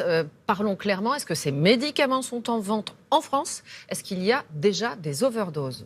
Absolument, ces médicaments sont vendus en France, parfois sous des noms différents de ce qu'on voit aux États-Unis, mais ils sont vendus et très largement vendus et prescrits. On estime que 10 à 12 millions de Français en consomment sans toujours savoir qu'il s'agit d'opioïdes addictifs. Et oui, il y a aussi forcément des overdoses. Mais contrairement aux États-Unis, on n'a pas de base de données qui centralise le nombre d'overdoses. Donc les chiffres officiels sont en fait sous-estimés. On estime qu'il faudrait plutôt compter sur près d'1 millier d'overdoses liées aux opioïdes en France. Alors justement, on a vu la catastrophe sanitaire qui se produit aux États-Unis depuis 20 ans. Est-ce que vous avez le sentiment que les autorités sanitaires françaises ont bien pris la mesure du problème ? C'est ce qu'elles nous disent, ces autorités sanitaires françaises. Et l'Agence nationale de sécurité du médicament, par exemple, est réunie aujourd'hui pour statuer sur le tramadol, un opioïde très fréquemment prescrit en France. Ils nous disent, attention tout de même, vous savez, on n'est pas du tout dans quelque chose comme ce qui se passe actuellement aux États-Unis. On n'a pas des dizaines de milliers de morts par overdose. Mais moi, tous les médecins, les addictologues, les chefs de service réanimation qui voient débarquer des gens en overdose dans leur service m'ont dit, attention, attention à se dire ça ne nous concerne pas, notre système de santé nous protège et nous prémunit, car le jour où réellement ce virus arrive en France, il est déjà trop tard pour endiguer l'épidémie. Mais justement, on se pose des questions parce qu'on a l'impression parfois que les patients, les soignants ne sont, j'allais dire même les soignants, ne sont pas assez informés des risques, des dangers de ces médicaments antidouleurs aux opioïdes. Effectivement, c'est ce qu'on a pu constater dans le cadre de notre enquête. C'est-à-dire que des gens qui ont pu prendre des médicaments comme ceux-ci pendant parfois des années ne savent pas, leurs médecins, leurs pharmaciens ne leur ont pas dit qu'ils prenaient des pilules qui parfois étaient équivalentes en fait à des pilules d'héroïne hautement addictives. C'est justement ce que montre la suite de votre reportage tourné dans la région de Grenoble, avec là encore des témoignages bouleversants.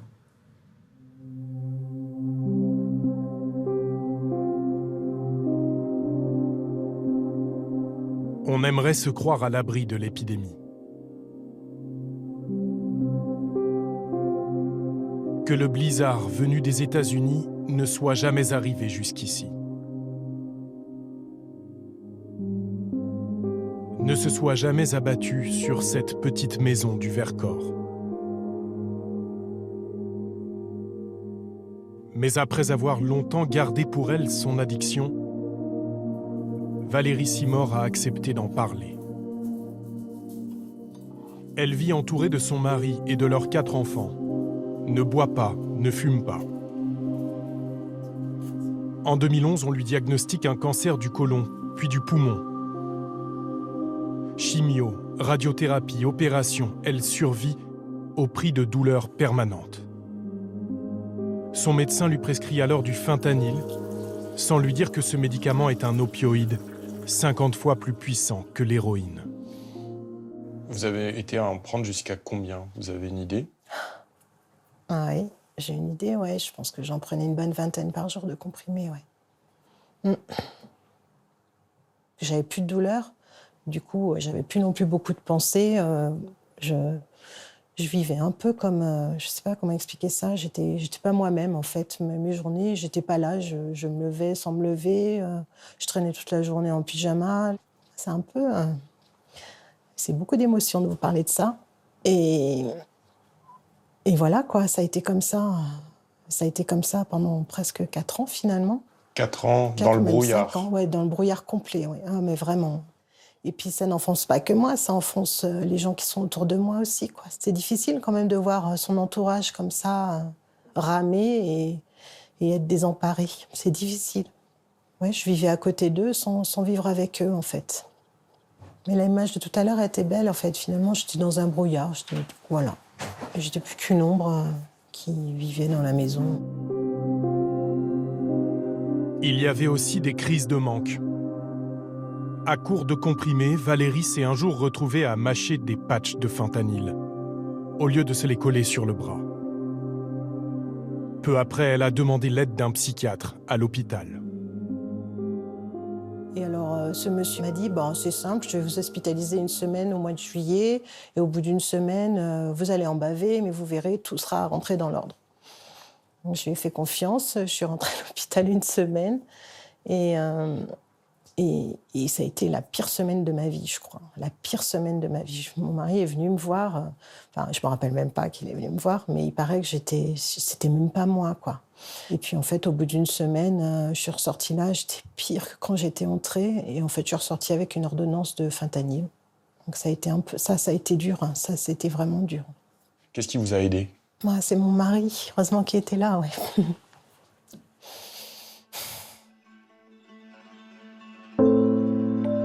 Elle le sait, son histoire aurait pu être plus dramatique encore.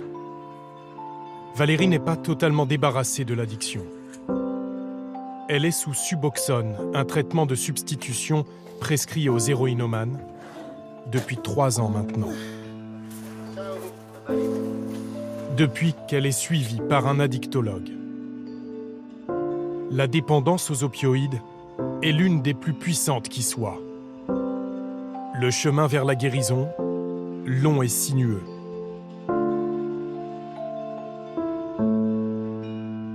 Chaque mois, Valérie se rend à Grenoble, au centre ambulatoire de santé mentale, pour faire le point avec le médecin qui l'aide à se reconstruire, le professeur De Mattéis. Bon, comment allez-vous, Madame Simor? Depuis la dernière fois, ça va bien. Ça va bien. En pleine forme. D'accord. Est-ce que vous avez des pensées, des envies, des besoins de prendre parfois plus de médicaments ou pas? Ou de ce côté-là, les choses se sont aussi bien stabilisées? Non, c'est stable. Non, j'ai plus envie. Mon traitement suffit comme ça va bien. D'accord. Et si vous en êtes d'accord, on va pouvoir réduire le traitement progressivement. Qu'est-ce que vous en pensez? Oui.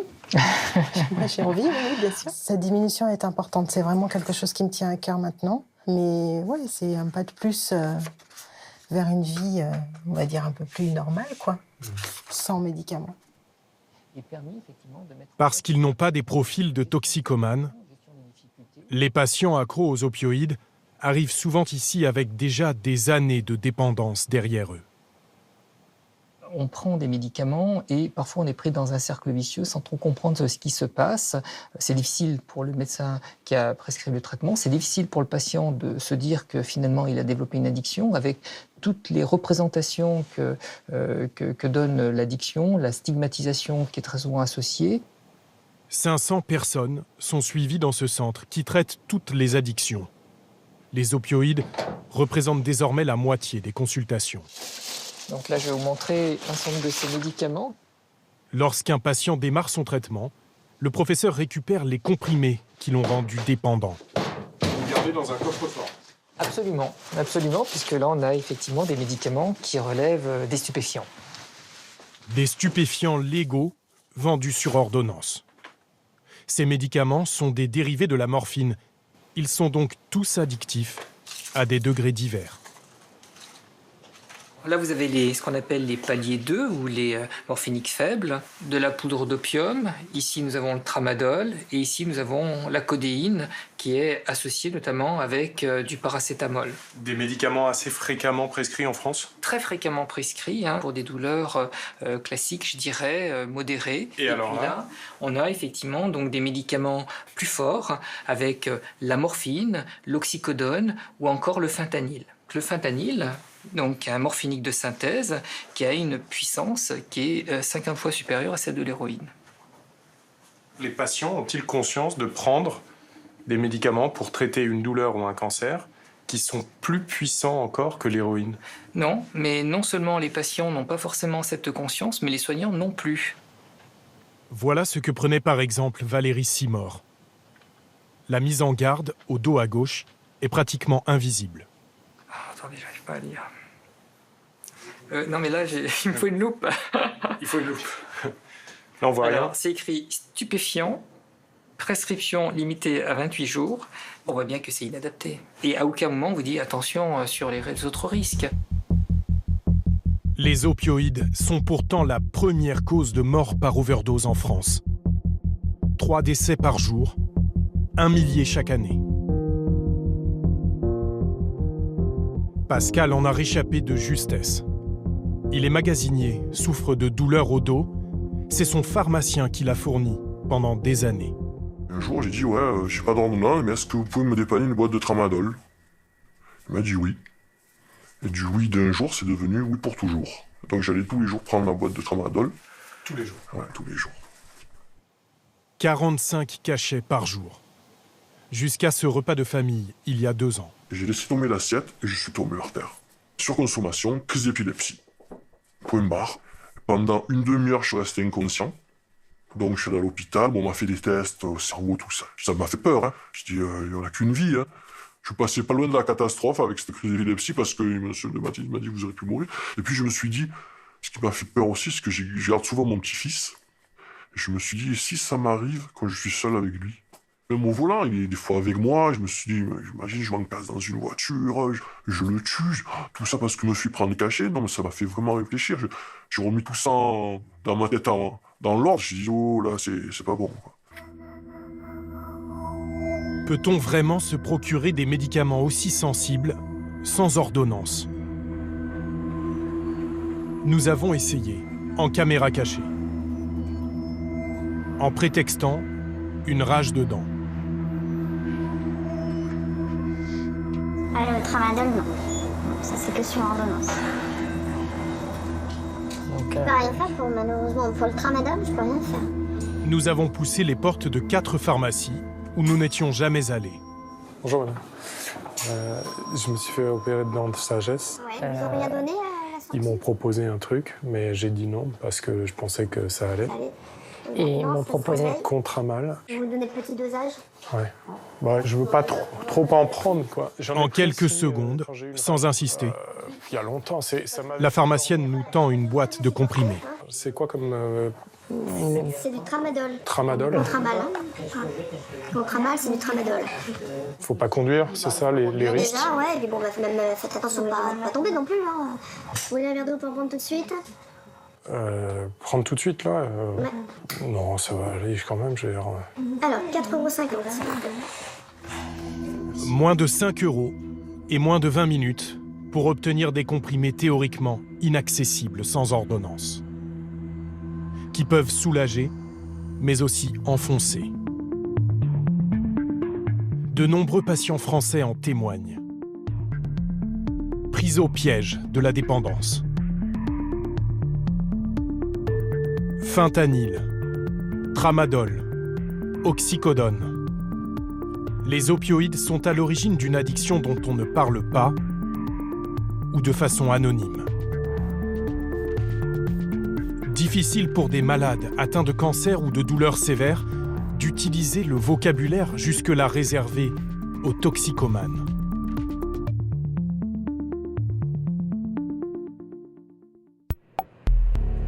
Ce tabou retarde leur prise en charge et explique que le problème soit longtemps passé inaperçu.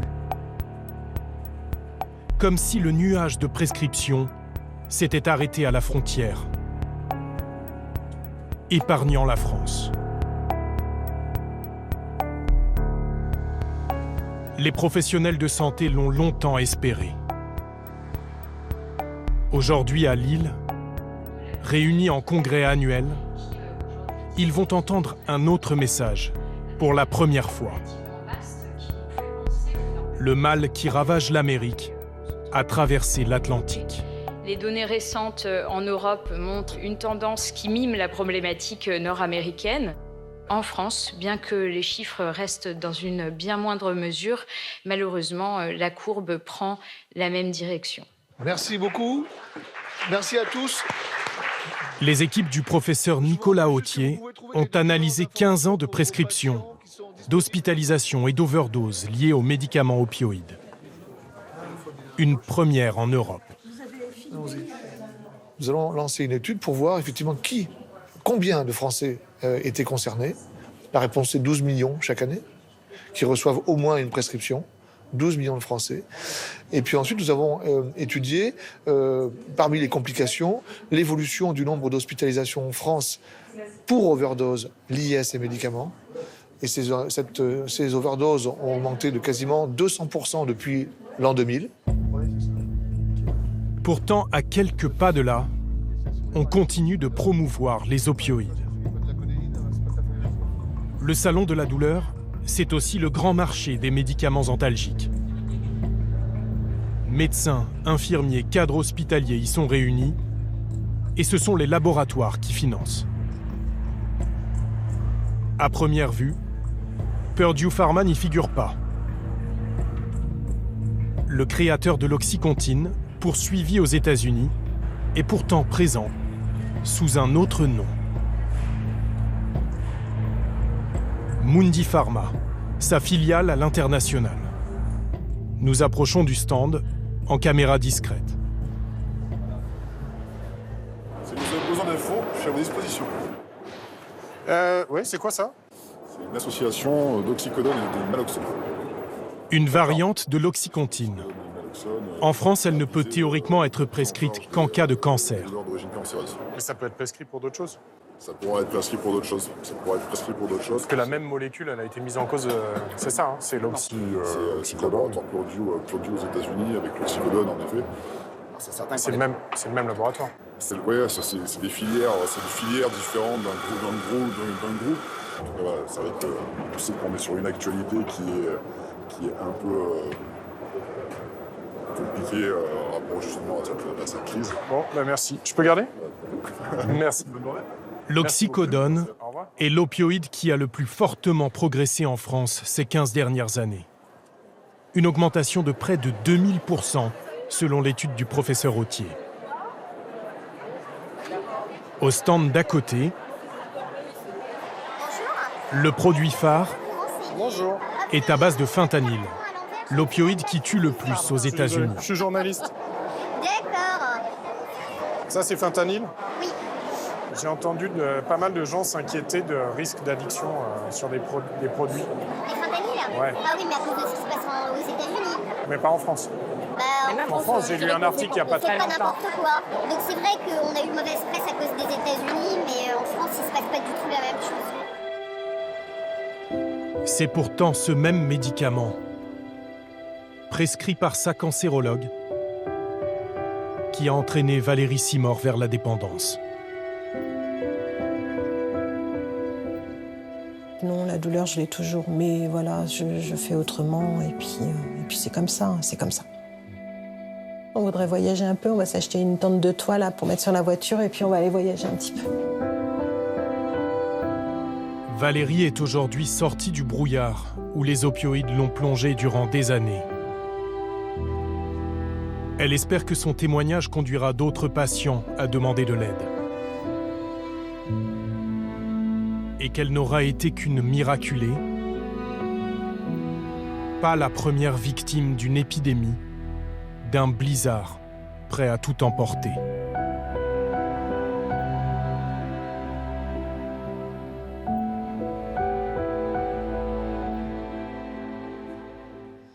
C'est la fin de ce numéro d'Envoyé spécial. Merci à vous de l'avoir suivi. On se retrouve la semaine prochaine pour de nouvelles enquêtes et de nouveaux reportages. D'ici là, on reste en contact sur les réseaux sociaux. Et tout de suite, c'est Complément d'enquête avec vous, Jacques Cardoz.